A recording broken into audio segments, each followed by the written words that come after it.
Hello. Hi, I'm Duffy and this is Rami, and we are continuing our foray into the world of erotic literature. Woo! By continuing Gwyn Forster's Against All Odds. Alright.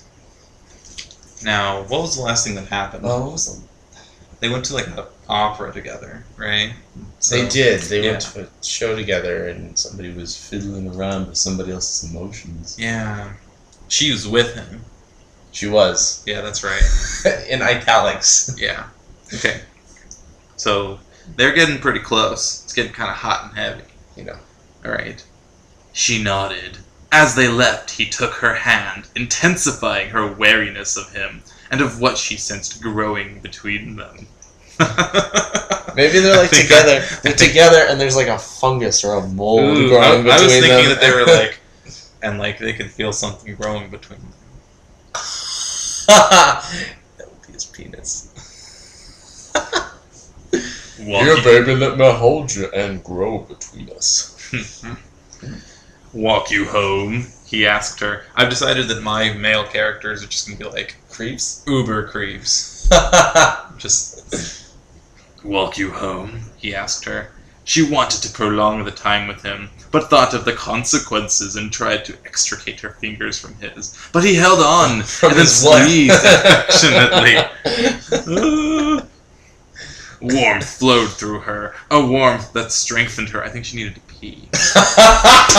Invigorated her and enhanced her sense of self. Oh, she's took like a shot of vodka is what happened. Oh, so she feels the warmth. Yeah, Invigorated. She noticed couples, young and old, among the late evening strollers, some of whom were obviously lovers, enraptured in their own world. Some seemed to argue, to be ill at ease in their relationship. Others appeared to have been together so long, the complacency best described them, but they all held hands.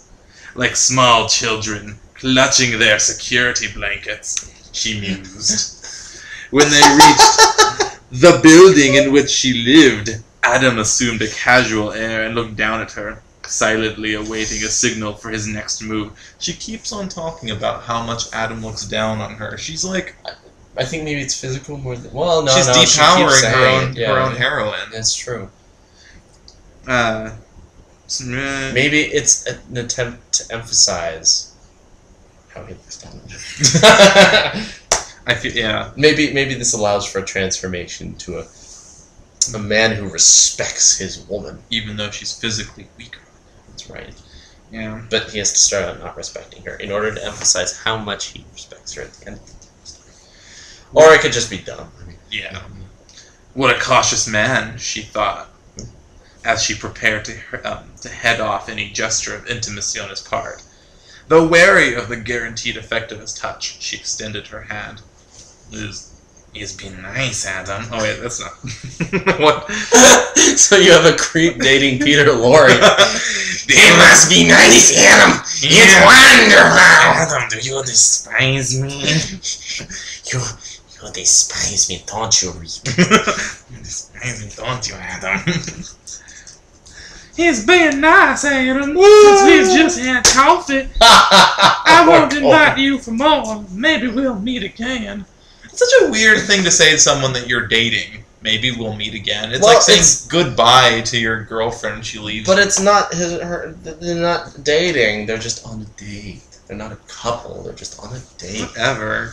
Oh my god! How can you not grasp the subtleties of romantic interaction? His displeasure wasn't concealed by the dancing light in his eyes, she noticed. Are you always so cut and dry? No. Are you always so cut and dried? There's just no indication There's who's no ever indication talking. who's talking. When I'm nervous, yes, she thought. Her thoughts are never in italics or quotations or anything. It's just thrown out there like that, so you have no... There's no... Without waiting for her answer, he went on. Your tendency to dismiss people could be taken as rudeness. Why are you so concerned with protecting yourself?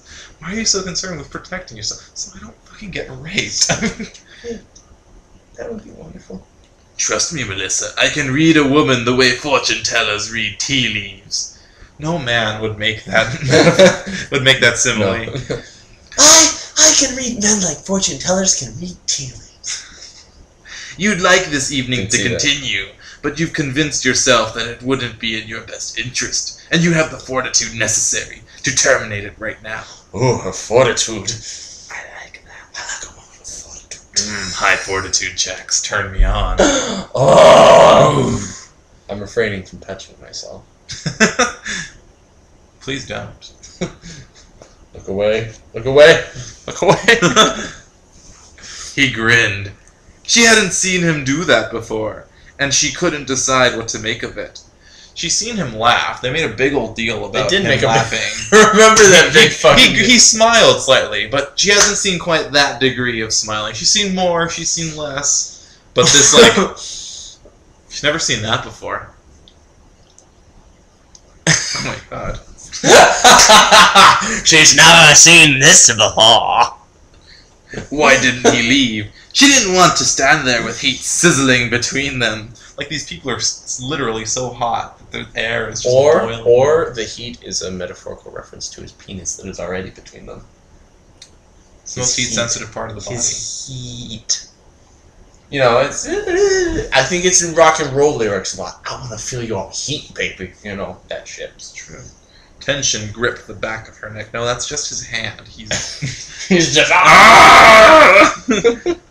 And her hair seemed to crackle with electricity when he took a step closer. She shimmied across the carpet, so when he took a step closer, her hair went like this. Like, this could make a really good stylized romance movie. Like, really stylized. Like, if this stuff actually, like, visually happened. Yeah, that would be cute. It'd be a little surreal, maybe. Yeah. Get some psychedelic in That there. would be cute. She moved, signaling her withdrawal from him, and he pinned her with the look of a man who knows every move and what it symbolizes. His brazen gaze told her that her reprieve was temporary, that he knew she was susceptible to him, and that he could easily get her cooperation in knowing him more intimately. Ooh, with his Her penis. blood raced when his right hand dusted her cheek just before he nodded. That was an intense scene. That was, yeah. There was a lot of heat sizzling and electrifying her hair. There were things stuck between them They were growing. that weren't even like chocolate or anything. Yeah, that's gross. One time I put like a chocolate bar in my pocket and forgot it there. It looked horrifying, didn't it? Especially like after you cool it back down again, so it's not melted, but it's still all The warped. problem was that it was in my pocket. It was like in a individually wrapped little foily thingy, Oh. and it just got everywhere. I had to like yank the pocket out and scrub it. Did you lick it? No, I did not. You just, gross. you just fold the pocket inside out, so there's like a pocket of chocolate. Yeah. Why am I so sad? It tastes like chocolate and lint. Melissa closed her apartment door, leaned against it, and sighed with relief. Adam Roundtree was quintessential male. Not the quintessential male. He was quintessential male. He was male. He was certainly that. She's using male as an adjective. Well, I mean, I guess technically Yeah, it is. But, like, common. He was quintessential male. No. Quintessential male. Is she using It's- that as a verb? Or as a noun or an Well, adjective? not quintessentially male. Quintessential male. So it is a noun. It's a noun, but just like in a weird sentence. But generally, when you use male in the singular as a noun, you have he was some article. kind of art. Yeah, he was a or the quintessential. he was a quintessential. I think she's just trying to like. Spicing up the language with dropping articles. I think she's trying to make it a little bit more primitive. It's- Caveman-y almost. Maybe He she- was male. Hey, he was like maybe the she's an Platonic immigrant. ideal. Maybe she's an immigrant, and you shouldn't be making fun of her. Okay. No. Who was quintessential male? I know what she looks. Let's show them what she looks like. Maybe she's an immigrant from New York. Maybe. Make sure I don't lose my page. Okay. Yeah, no, I mean, I think Look at that beautiful woman. I mean, we already discussed the fact that she's like a social. major I know. and PhD. I felt the need to remind our audience how janky she looks. You're a sexist! How dare you judge a woman's looks by the way she looks? You can only judge how she looks by how she looks on the inside. Yes. An alluring magnet. It was a magnet, but it had like a picture of a sexy lady on it. Oh. It was one of those the little trucker things with the women who like lean back like that. Yeah. But she wasn't fool enough to ruin her life. At least, she hoped not. But the uneasy feeling persisted that Adam Roundtree got whatever he wanted, and that her best chance of escaping him was if he didn't want her. Just the chance of escaping him was... Just the thought of belonging to a man like him was drugging. I think there are a few things more distracting than that ass. A narcotic to her libido. With his height, fat, scarce, muscular build, and handsome, dark face, and those long-lashed bedroom eyes with their brown, hazel-rimmed irises. Rim what? Hazel-rimmed irises. He was a charismatic knockout. Add to that his commanding presence and... a long breath escaped her.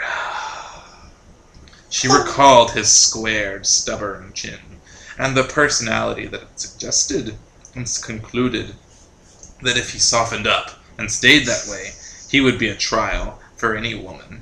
She heard the telephone. Wait, she softened up. Oh, so he's too hard for her. No, I'm thinking that if he softened up, he'd be a challenge to get hard again. That's about right. She heard the telephone. It's a penis joke! Oh, we haven't made one of those before. She heard the telephone as she entered her apartment, and excitement boiled up in her at the thought that Adam might be calling her from the lobby. She's bubbling inside. Her hello brought both a surprise and disappointment. I thought we agreed that you wouldn't call me again, Gilbert. What the fuck? Who's Gilbert? Well, I think that's the point. You're supposed to be surprised. Oh! Gilbert! Gilbert, not Gilbert! Gilberto. He's going to ruin everything. It's a novella. Gilberto. Gilberto. Oh. Oh. You suggested it, he said, but I didn't agree. I think we're done. Oh, from this passage? Yeah.